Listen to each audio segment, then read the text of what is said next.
dog status, I'm a big dog vet. I pull up on the block in a big Corvette.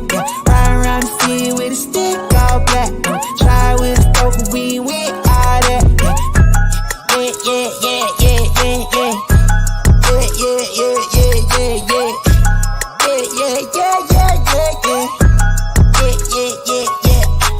$80 million and I can't go back. Got a lot of jewelry on me, man, can't hold that. So ask him better, tell him that I ain't so crack. Know your money long when your people can't fold that. I'm ballin', yeah.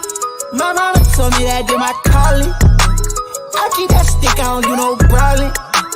Up and out the doors and let them all in here. Yeah, they all in here. Big dog, we come out here for big dog. Heavy patty, come break my wrist up. Well, folks, good evening, good night, almost. Welcome to the RugbyPass Fan Zone. What a super Saturday we have just experienced today. The word super does not do it justice. Scotland, Italy, England, Ireland, and what a match! Wales, France at the end. So you join myself, Halde Pottinger. You're here with my best buds. We got John here. Welcome, John. Good evening. How are you, my friend? You know what? After the jubilation of last weekend to today's England performances, it's not good. It's not good, but you know we're doing all right. Yeah. And then we have got Grant. Now, Grant, we're going to go to you first, right? Because we are going to start tonight's show with possibly the match of the tournament, possibly the match of a few seasons. Grant, just straight to you, mate. How are you feeling, bud? Yeah, pretty raw right now, to be honest, Halde. It's an incredible match. I mean, both teams, it was worthy of a final showdown. Obviously, hasn't quite worked out that way. But yeah, incredible match. Gutted, absolutely gutted. Not used to Wales losing Grand Slam showdowns. They've only lost one in my lifetime. When there was Ireland 2009 with that last moment missed kick by Stephen Jones. I remember it like it was yesterday. So yeah, gutted, absolutely gutted. I thought Wales played some incredible rugby. I thought they controlled large parts of the game, but just one restart. Obviously, Wales went ahead and then messed up the restart. Give France an opportunity, and in fairness to France, they thought they showed their quality and just stuck at it. First yellow card, and you thought that they were in a bit of trouble there. And then Liam Williams, what was he thinking? What was he thinking? No reason to go off his feet at that ruck under pressure, and yet we were in a kind of good position. So it keeps it open. It'll be interesting to see what happens next Friday now with France Scotland as to whether Wales win the championship or be pretty cruel at this point. I think I could survive the loss of the Grand Slam if we can win the championship next Friday. So yeah, be very interested. But yeah, pretty gutted, Halde. But I'm gonna get through it. Commiserations, mate. We're with you, bud. We're with you. If Hollywood was to write a script about a rugby match, this would be it. When France were camped on the Welsh line, 4 minutes to go, and they seem to be taking their time. Dupont, he's had a good game today. He was actually off at that point. And again, you're screaming, why is Dupont gone off? Saran came on. They were camped on the line. The clock was ticking. 4 minutes to go. What were they still? 10 points behind. You're saying, what on earth are you doing? Now, John, I'm going to ask you a question that might be emotive. Wales, a lot of people out there were saying that this would be quite a lucky Grand Slam. And no, I'm not saying that, but a lot of people would.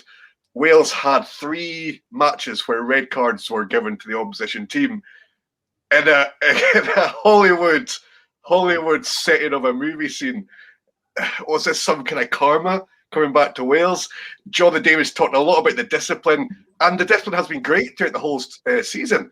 But the discipline at the end, I think that lost them in the game.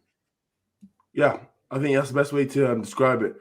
The discipline at the end of the game is probably the reason that's costing the Grand Slam tonight, if we're going to be brutally honest. Like Geraint said, Wales controlled large parts of the game. Plus, when France had a player red carded, for I think pretty much every fan watching today, you thought that's as good as given now. Steady the ship, ride the wave out, play in the right areas, and basically bring the Grand Slam home. But last 5-10 minutes, the only way you could probably describe that is utter suicide. Is utter suicide. The discipline in that most crucial part of the game. You've done 75 minutes of hard work. You've got that all-important score. Now you've got to do that the last 10 minutes. And like you always talk about as a player, you always do like these 2-minute drills where like you're under the pump, and you just go through sets of 2 minutes. And it was literally 5 sets of 2 minutes Wales needed to get through. And ultimately, the last 2 sets, they've crumbled, and it's cost them a Grand Slam. And maybe on Friday, when the rearranged fixture goes ahead, it could cost them the Six Nations. So they can only really blame themselves in that respect because you control discipline. Yeah, that's exactly it, John. We've had some good comments coming through, guys, so keep commenting as you're watching. We've got Star Leo madness. It was madness. It's quite a good way to describe today's last match. It was a Bernard absolute mental ending. Incredible from Merdo. Never seen such a mental ending like this. GT, is it okay for a grown man to cry when their team loses? Asking for a friend. Graham, I'm on the edge, Graham. Yeah. I'm on the edge. It's okay. Let's hug it out. We're going to give you the last word on this match, Grant, before we'll go on to the other ones. What does Wales do now?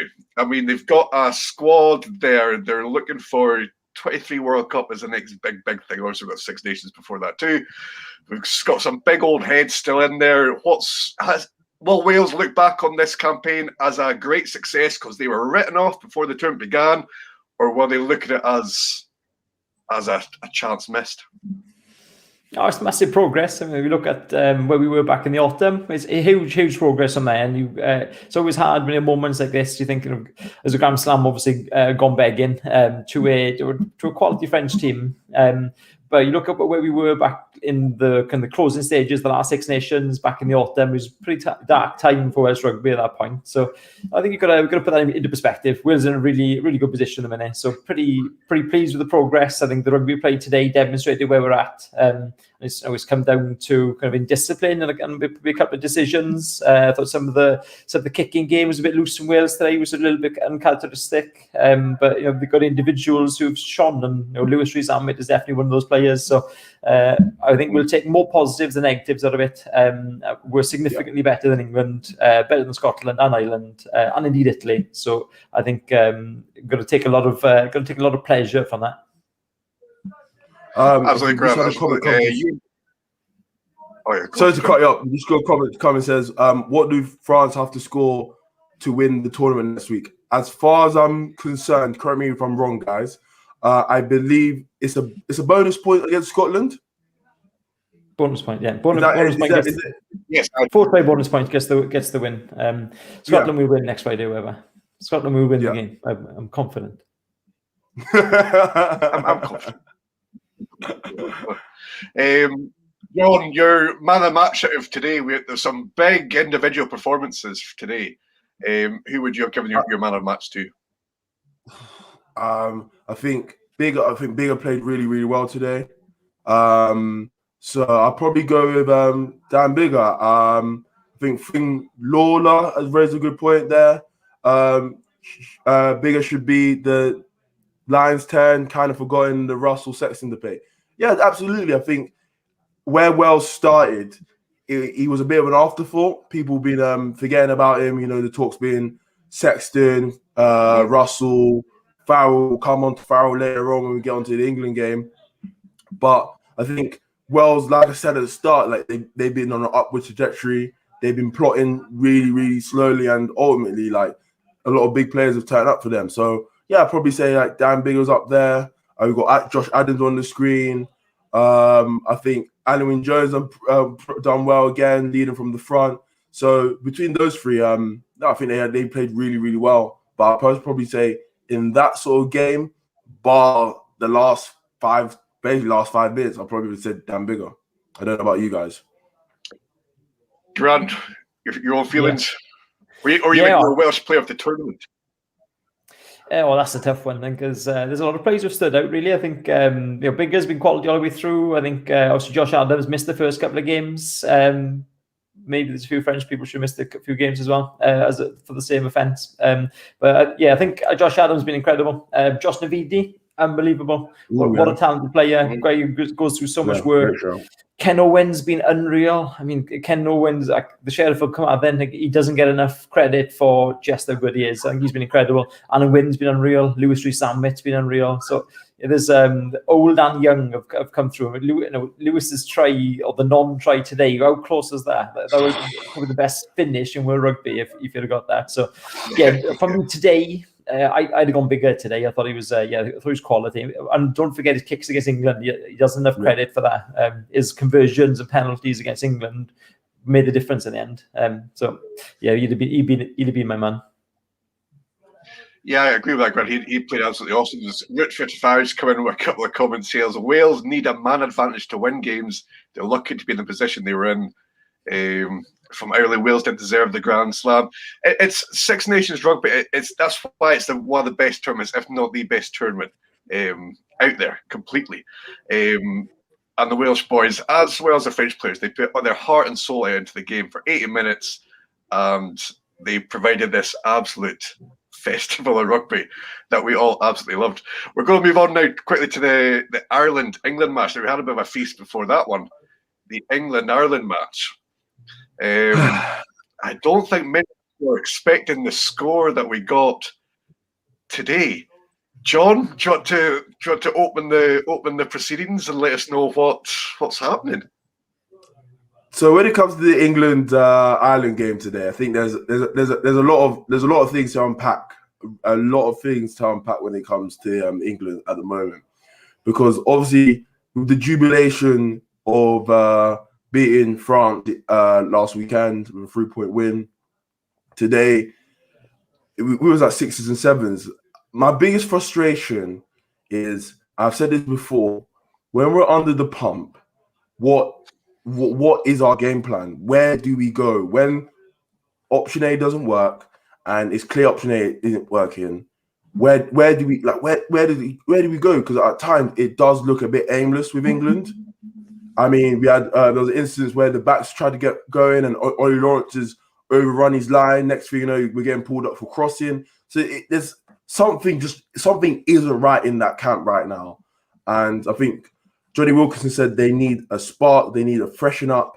I don't know if, we keep talking about how well Eddie Jones has done. He's taken us to a World Cup final. We beat New Zealand in the World Cup semi-final. So he deserves his accolades for it. But in that same breath, we've got to hold him accountable, because a lot of the issues I think that England are having at the moment stems from how we play and the players we're picking.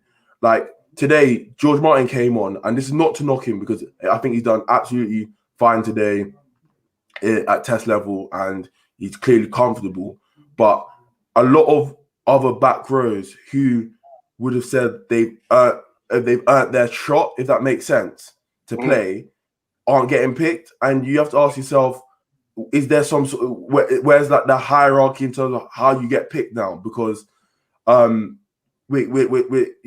Sam Simmons must be looking at Owens thinking, what can I do? Alex Donbrandt, same question. How on earth do I even get into camp, let alone make a match day 23? So we gotta think overall how bad is England right now, or what are the key issues? And for me, it's tough. I think Finn Laura said, unpopular opinion, but England aren't as good as everyone thinks they are, and they have been excellent twice in 2 years. I think it could be a very valid point. I think we've got carried away with how well we've been, and we think, oh, this is just inevitable how good England is. So I think we've got this. I think end of year tours the next time that squad's going to get together like that, and I think hopefully, I'm not saying it's Eddie Jones out. We're 2 years away from a World Cup. I'm not going to say Eddie Jones is out. I think he's a great coach. There's a reason why he's in charge, but holistically, we've got to look at that whole coaching setup and the players we're picking and the type of rugby we're playing, and say, are we actually giving the type of players we have the chance and the platform to put their best foot forward? Yeah, exactly, John. And there's loads of people coming into this now. Keep your comments coming in, guys. Anti-Stump Ireland was switched on today. Grant, was it just a case that England came up against a rampant Ireland? Obviously, CJ Stander's last match at home before he goes off to continue his Test career with the Lions, and then he'll be off to retirement and living the life. But did Ireland, were they just too good today? Was it a great Irish performance rather than a poor English performance, or we're looking at a bit of both?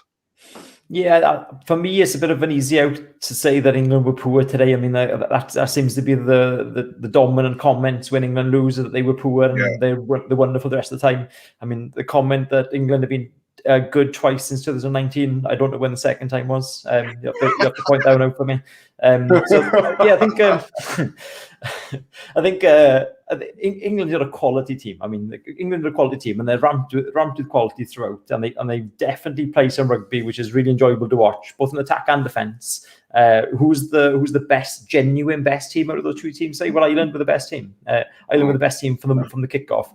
Now, there's an emotional slant to that. Obviously, I think Stander being his last game, there's an emotional slant to it. I think being in Ireland and the nature of probably the 2020 game, where it was pretty one-sided. I think Ireland had a massive point to prove.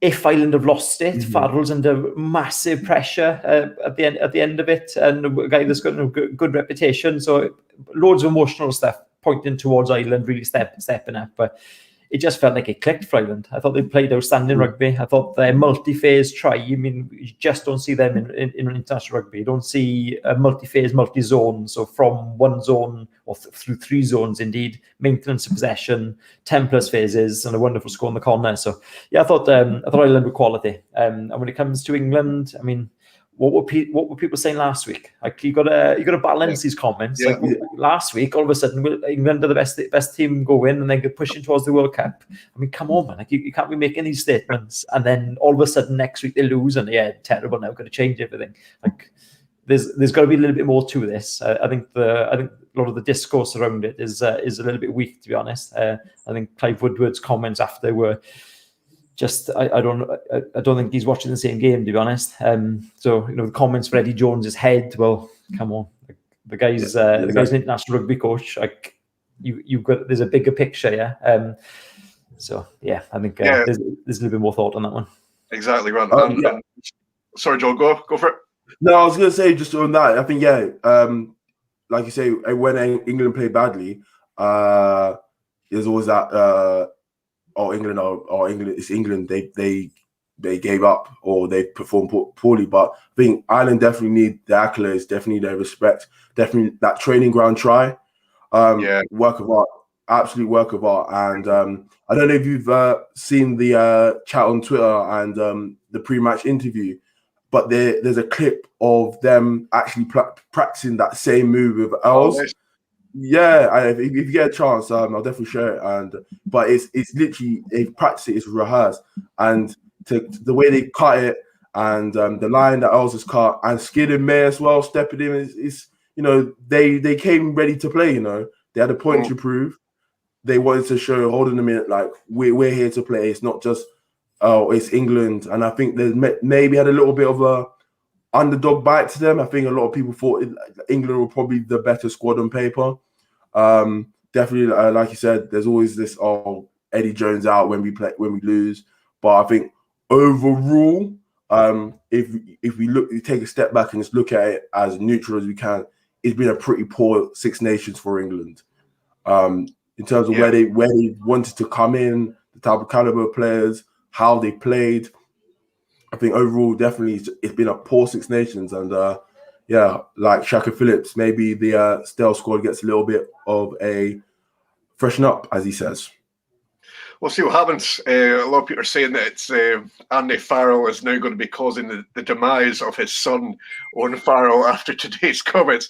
But you'll be missing our pal Jeff from the Irish camp. He's also been to busy partying today, so he couldn't actually make it live with us just now. But we caught up with him earlier on today, and here is what Jeff thought. Hi folks, missing you tonight, especially after what was an incredible win. I think looking at that Irish performance, won't focus too much on the English one because I'm sure that you're doing that there as well. But just from an Irish perspective, I think the biggest thing that stood out for me was probably our attack and how we were very critical of our attack over the last couple of weeks, and perhaps rightly so. But to see how we attacked tonight, especially that line-out score for Earls off Conan's dot down, and you had certain segments of the media saying it was an overthrow. Absolutely was not. And if you go back to before the game when they're practicing their throwing and stuff like that, I think it was Brett Eagle had it up on Twitter. You can see Conan pushing off the back of the line-out, and it was a well-rehearsed move, and it was executed incredibly well. Big fan of Keith Earls. He had a huge game. Hugo Keenan, for me, both sides of the ball, played like a 60 cap fullback. I thought he was excellent. And when you're talking about lines, I know he has a lot of opposition in that 15 role, but I felt he was certainly unbelievable. But you had that red card for Aki too. There's no real arguing with that. At the end of the day, it is what it is, and not a great tackle. But look, it happens, and I'd rather it didn't happen, don't get me wrong, but it did. So there's no, you can argue about it till the cows come home, but it's a fact. It was given, and that's that. Probably unlucky not to have another try from our knock-on from Healy, from Earl's incredible finish. And we talk about if that was Wales who scored, it might be given. I'm only joking. But overall, no, it was an incredible try, or it was an incredible performance, I should say. Robbie Henshaw, both sides of the ball, absolutely phenomenal. And if the Lions just go ahead this year, nailed on 12 or 13, he can play both, as he shows. So he was obviously man of the match for everyone. But just a couple of things then, just before I finish up. Obviously, a fitting end for CJ. Like, what a performance, and I don't understand how someone could put their body through what he puts his body through and enjoy it so much, but he does. But like, what a player he's been over the last 50 plus tests, for Ireland, and indeed the Lions. So it was great to see him go out on a high like that. Felt Murray bossed the game very, very well too. But overall, a brilliant performance. Overall, the next test, whenever, I just hope that we see us take that creativity and that fluidity into the next test too. And even little things like Ryan Baird came back, made a great scrag tackle, and it was a poor pass then off the base of the ruck for a knock-on for an iron scrum. So it's little things like that I feel that we controlled really well in the second half. England were probably, I think fair to say that England were probably blessed not to be down to 14 for a yellow card at some point, just for the sheer number of penalties. People may disagree with me for that, but I mean, there were an awful lot of penalties. But overall, from an Irish perspective, great game. I felt the boys played incredibly well. The attack was sharp. They did what they were asked to do in defence. They nailed on. They were physical. They were in the game. Big moments. Jacob Stockdale, even coming back into the team, had a great game as well. So, overall, very, very pleased. It'll probably be great to see people being positive towards Irish rugby after that win now. Overall, absolutely brilliant. Hope you enjoy the night. Best of luck. Really enjoying the show tonight, and all the best. Bye-bye. Cheers for that, Jeff. Enjoy the rest of your Jamesons for us. We're going to move on now to the first match, which was the Scotland-Italy match, where we saw a feast of tries. Maybe not so much the competitive seat stuff that we just watched this last match. But we got Scotland, who won 52 points to 10. It's a record score. Scotland scored 8 tries, getting the bonus point, and making next Friday's game interesting. To me, it was a great performance all round from Scotland. They had different setups. They had different partnerships. We obviously had Hoggy there playing at 10. It wasn't a perfect performance. At least discipline again, which is a common theme with them throughout the tournament, let them down. But Scotland always had a history of putting the points up and then taking the foot off the gas. I was glad to see that they did do that today. John, for you, who are your standout performers today? Oh, I think Van der Merwe did well. I think if I'm correct, he got a brace today. Mm-hmm. Yeah, I think from the start when we're talking about X factor players and one of those players that you look to break a game, I think he's really good. I'm a big fan of his. Like you said, what's the phrase you have for Scottish South African players? Scott Bok. Scott Bok, yeah. So no, for me, I think he's had a great Six Nations. For me, there's always talk about wingers going in the Lions tour and whatnot, but the way he's gone about his business this Six Nations, I'd like to say, yeah, he's made some noise. He's definitely given Gatland food for thought. If he goes as a winger, that's a completely different story. But is he more than an afterthought? Absolutely. I think what happens now in these domestic seasons and in Europe will probably decide, if he goes on as a bit of a bolter rather than an out-and-out starting winger. Obviously, we had Hoggy at 10. For me, obviously, he's a bit of our position. I don't think he was as comfortable at 10 as he is at 15 when he has Finn Russell there. But overall, his Six Nations campaign, he should leave with his head held high. I think he's been a stand-up performer pretty much, if not all of the games for Scotland. So he should be pretty proud. Again, Hamish Watson, man of the match today. If you have a chance, go back to the first fan zone, England, Scotland, and I said Hamish Watson goes about his work silently but doesn't deserve his accolades. Now, all the commentators, all the analysts are saying he's going to be our back row partnership when we go into Lions tour. I've been a big fan of his from game week 1, and again, he's proved the goods now. If he doesn't go now, it'd be a real shame, because for me, he would be Scotland's player of the tournament. We talk about Hogg, Van der Merwe, Russell all the time here, but Hamish Watson, for me, he's probably Scotland's player of the tournament, and he definitely has to be in consideration for a starting Lions jersey. I don't know about you two, but yeah. No, definitely. Watson today, I think he only played about 60-odd minutes. They still had like 21 carries. Phenomenal. I'm just going to address one quick comment that's come in here before I'll get your thoughts, Geraint. It's from Finn Lawler. Does Hogg at 10 show that there isn't any depth in the Scotland team? For 10, we obviously had Finn Russell concussed. He is back on Friday, and Racing have said that they will release him. So that's fine. Well, we don't know now. Maybe there's actually a game to play now, so maybe they won't. We've had Adam Hastings, he's actually on suspension just now. We've got Duncan Weir, who's injured. We had Jacob van der Walt, who came on for the last 20 minutes to shore things up, and he did pretty well too. But Grant, in your opinion, I know we've asked this question quite a lot through the Six Nations, and it's quite current since the last game, and Italy are going to go back to Rome and lick their wounds, but they're going to see how they're going to develop. They keep talking about it being a really young team, which they are. Garbisi's still in 20, and what do Italy do now? Yeah, it's interesting. When a lot of the comments, in fact, some names I recognise on there. We'll have a chat next week, gentlemen. It's interesting with them. A lot of comments about should there be a playoff and should teams like Georgia, Romania have an opportunity. Let's be fair, the gap between those teams and Italy is massive, and then the gap between Italy and the other teams is massive. So having a playoff, I honestly don't think can make any difference. I think the difference between Georgia and Italy, as probably the next two close teams, is pretty massive. So I don't personally, I see it as a bit of a non-starter.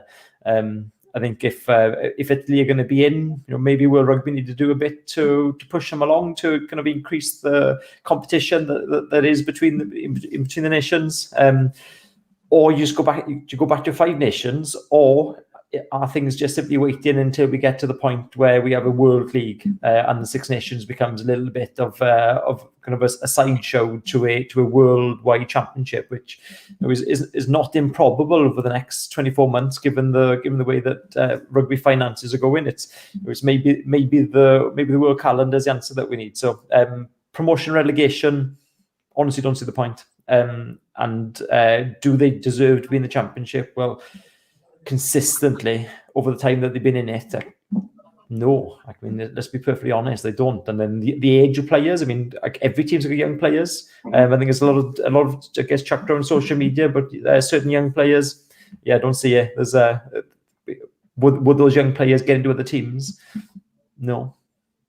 No, that's a Grant. We're having lots of comments coming here just now for the Lions. We're going to move on to Lions to finish the show, guys. But a great, big congratulations from all of us here at RugbyPass to all the teams playing today, but especially Scotland, to Ireland, and to France, and commiserations to everybody else. Right, so we're going to put our necks on the line here. We are going to name. Maybe it's a bit unfair doing it right now because Scotland, all 15 of them could put a blinder next Friday against France and work their way into Kat's thoughts. But I'm going to ask you each to name your player. You can maybe give a quick sentence afterwards about why they should get there. Who's going to be our loose head prop? First of all, John, loose head prop. Oh, I'm going home. I'm going with Mako. I think he's sure thing. It's a shame with the Saturday situation not being able to play, but as long as he's had a few injury issues. However, we know how good he is in the loose. I think his work rate as a prop and his hands, for me, is probably a reason that he's differentiating factor from other loose head props.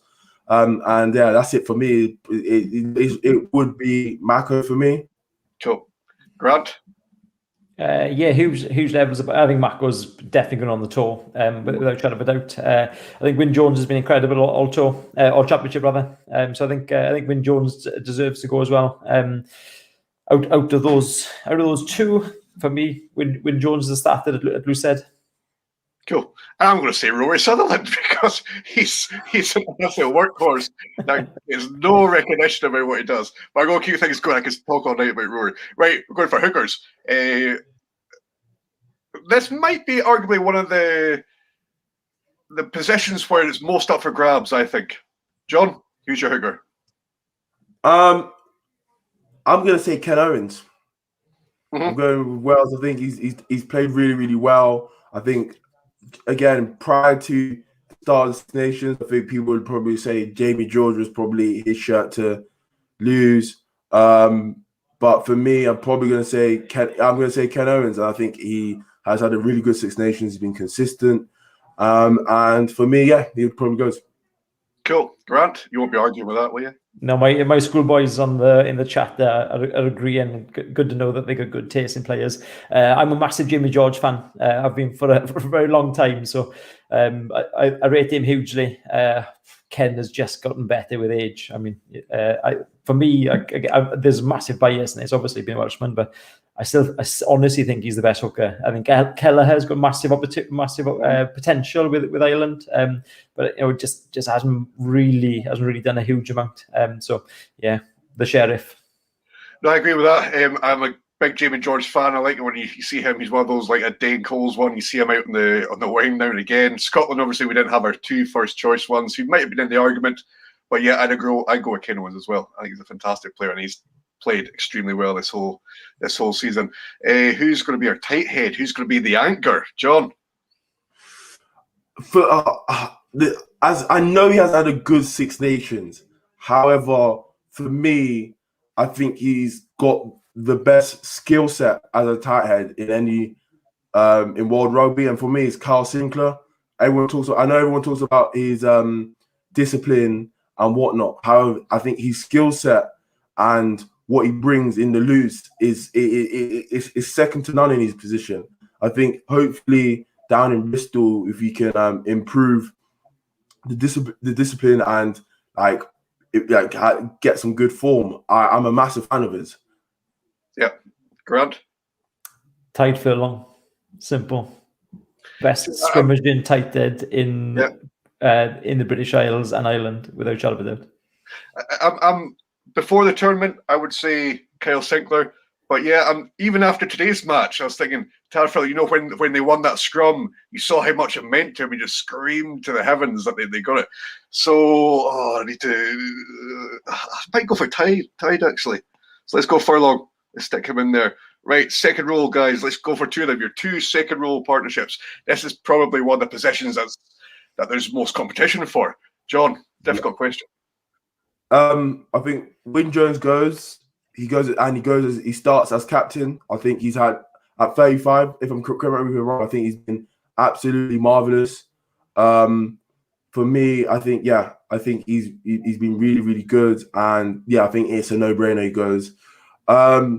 His lock partner, this one is going to be tight. I think you can have. I think one of the comments says Finley Dayton has said Johnny Gray. He's in the conversation. Marrow, of course. James Ryan. So it's between those three. It's tight. I think the penalty count works against Marrow compared to those two. However, like the dynamism Marrow brings is second to none in his position. You know, it's all about striking a good balance. I do like Johnny Gray. I think his work rate in defense is unbelievable. Same with James Ryan. So I'm gonna stick with Marrow, but for me it's between Marrow and Johnny Gray, but I'm gonna stick with Marrow. Cool, Grant. Yeah, I'll go with 4 and 5, and these boys might have to be interchangeable. For me, Tag Byrne has been unreal. I honestly thought he was man of the match for Ireland today. I thought he was outstanding. Again, played didn't get enough credit. I think Johnny Gray's been very, very strong. Probably deserves a tour. Alan Wynne's at 5. Sir Alan Wynne-Jones, as he should otherwise be known. He's probably wearing the captain's armband at 5. And then Tourgier's going to be right there as well. So I would hope that those 4 would tour. Agreed. And I think if you do restart, at the start of the tournament, I wouldn't have said Alwyn Jones. But now I am saying Alwyn Jones, definitely. And not just there as a tourist, he'll be there as captain. As my 5, Tadhg Beirne was incredible. Johnny Gray, you're coming up against a big physical Springbok pack. So I'm going to say Johnny Gray, a wee bit more biased. But Johnny Gray is one of those players that he'll make countless numbers of tackles throughout the game. He won't miss tackles. Was it not Six Nations a couple of seasons ago? He didn't miss a tackle throughout the whole Six Nations. So I'm just going to say Johnny Gray coming up with Alwyn Jones there. We've got to do it for the Scots. Right, your back row. Now, this is a tasty thing. That's something that the British Isles have got. The Lions have got a back row to end all back rows. Difficult one. Go for it, John. For me, my 6, 7, 8 would probably be Underhill, Stander, and Watson. Cool. Grant? I'm going 6, Curry, one of the best players in Six Nations. Tiprick, one of the best players in the world, and Faletau at 8. Interesting. I'd go for Watson, of course. I'm going to go for Sam Simmons, number 8. That's wrong. It is true. No chance. No chance. 6. Curry's not had the. I'll stick Curry in there. Go on, Curry. Let's stick some Curry just for a bit of balance. Right, scrum halves. I'll kick mine off to say, I guess, the one that I wouldn't have thought I would be saying. Conor Murray. Out of all the number 9s, he's a marshal. You need a marshal against South Africa, especially against Faf. John, scrum half. Yeah, I'm going with Conor Murray. I think he's probably the most informed 9 in the British Isles. I don't think it's not a position we've been in abundance of quality, but he's had the experience, and for me, it's Conor Murray. Nice, Geraint. Just take all 4 Welsh scrum halves. Job done. Ben Young's with 5th choice. Any of those? Right, number 10. It's got to be Finn. Mercurial. Finn McBigger. Finn McBigger. Gats does not like a player of Finn, so it is probably going to be bigger. But Finn Russell definitely for me started number 10 without doubt. John? I'm going with Sexton. I think the experience, the ability to control the game, the balance, and again, he's Welsh. He's Irish. Sorry, and he's gone before. He's had the experience, and when you come in against a big South African pack, you need someone that's going to steady the ship. I know there's a lot of chat with Farrell, Finn Russell, bigger, but Sexton out of the four probably has the most experience and is the most reliable. Nice. Geraint? Finn midweek 10, bigger start in Sheedy on the bench. Sorted. Yeah, fair use. Nice. Right, centre partnerships, and another tricky one as well. I like Henshaw. Henshaw's really come through the whole tournament for me. I'm going to throw in a real curveball here. I'm going to say George North. I don't know how those two were played together, but there's a big physical centre partnership there. North is obviously still maybe learning the game from that slightly slower bit than he was on the wing. But Henshaw, North, who's going to go against them? No one. John? Centre partnership, I think it's a bit tight. I'd say Henshaw probably goes. I wouldn't be. You know what? I wouldn't be surprised if North is there. Honestly, I get it. The balance of that, how does that work? Is obviously that's what the camps are for. I think Farrell's Farrell. He will be in the conversation. Is there going to be that Sexton Farrell axis like he has with England? So he will definitely be in that sort of conversation. But I think right now you're probably looking at Henshaw and North. Yeah, I like it. Geraint? Projection Sa in the comments. That's wrong. I picked 2 Irishmen, by the way, so far. Just pay attention. And then probably go for 12. I honestly think Henshaw has actually been the strongest 12 for the championship so far. So I think Henshaw probably deserves to be a 12 at the minute. And I would quite like Jonathan Davies on his outside. I think he would complement him nicely. I think George North's been outstanding. I think actually Farrell's has been decent in part. Probably the way England play doesn't really suit him, to be honest. But yeah, I think Davies would suit Henshaw very nicely. Nice. And then we'll go for the wings. They're interchangeable. We'll say 14, 11, whoever you want to go for. Big Duhan has to be there for me. And the bolter for me, possibly, who, again, I wouldn't have said, is probably Rhys Zammit. I thought he had a cracker today. And you look at the other kind of wings who maybe aren't so much on form. I think Adams, he's had a solid enough game. Keith Earls keeps rolling back the years as he does. And I think he could find himself being a tourist as well. But I like the two, Van der Merwe and Rhys Zammit. John? I think Rhys Zammit is probably the form wing right now across the home nations. I think Rhys Zammit right now, that if you're picking the line to start, he has to start. Same with Duhan. I think if we're going straight out and out form, it's those two. Like I said, it's interchangeable. However, if you're gonna bring some more experience into those positions, then you might look at Watson. I don't think May's been particularly good, but again, like if you go with a little bit more experience, who's got test caps under their belt, those players do enter the conversation. But out and out Six Nations form, it'd probably be Zammit and Duhan. Nice. Geraint? Yeah, I'm on the same page. I think Max Watson's been outrageous, and Anthony Watson has been outstanding. Pretty much all championship. Duhan van der Merwe has been outstanding. I thought Keith Earls, how good was he today? I thought he was absolute quality today. And two really good finishes. One of them obviously didn't count. So yeah, I'm going to go also with Duhan and Rhys Zammit. Nice. And then fullback, shall I just answer for both of you right now by saying the one and only Captain Stuart Hogg. John? Yeah. It's a no-brainer. He's probably in the running for player of the tournament. I think it's a no-brainer. There's not a lot more that can be said about him. Exactly. Geraint, your fullback. Yeah, I'll always pick Hogg, like forever.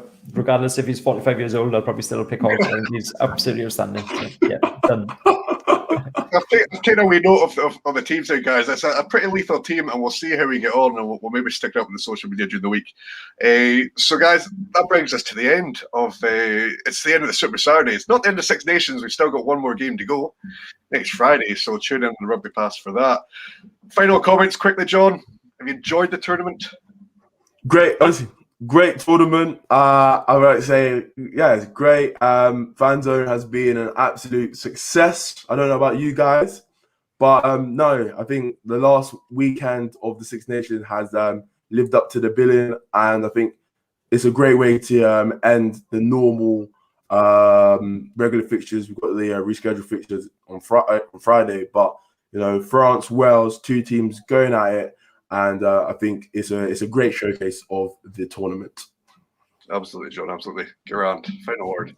Yeah, loved it. Absolutely loved it. I'm really glad it's gone ahead. Obviously, could have missed out and been delayed until the summer. So yeah, really pleased it's happened. Glad to have done this as well. This has been really cool. And then just a note on Super Rugby Aotearoa. Do remember to check out RugbyPass. There's weekly passes available for each individual game, and indeed there's monthly passes available. So do check that out on the RugbyPass website.